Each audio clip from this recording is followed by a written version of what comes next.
Vous voyez comme elle reflète. Toutes les choses naturelles reflètent les choses spirituelles. La naissance naturelle. Prenons par exemple l'union par le mariage. Nous voyons, pour ce qui est du mariage, nous voyons qu'il y a une cour qui se fait, ensuite il y a les engagements et enfin le mariage. La chose devrait alors être réglée à tout jamais. Or, c'est la même chose pour Christ et l'Église. Vous voyez, une cour se fait.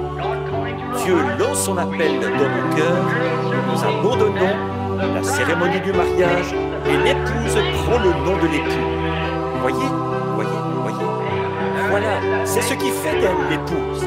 Or, l'épouse prend toujours le nom de l'époux. Il y a tant de choses dont nous pourrions parler ici.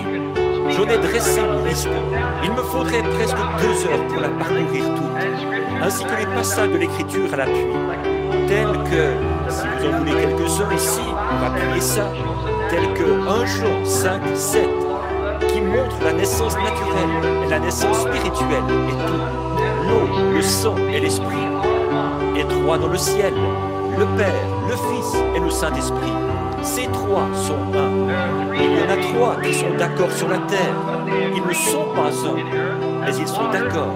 Sur la terre, ce sont l'eau, le sang et l'esprit. Vous voyez, l'eau, le sang et l'esprit, comme la naissance naturelle qui en est le type. Alors, si un homme a l'idée très arrêtée que la justification, c'est tout ce qu'on doit avoir, rien d'autre, il est dans l'erreur.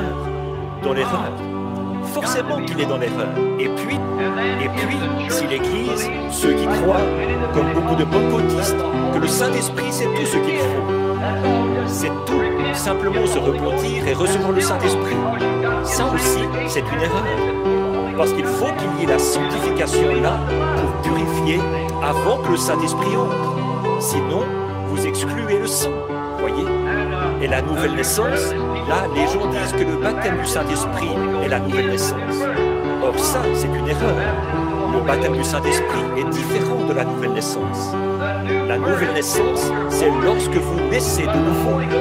Mais le Saint-Esprit, c'est lorsqu'une puissance entre dans cette naissance pour produire le service.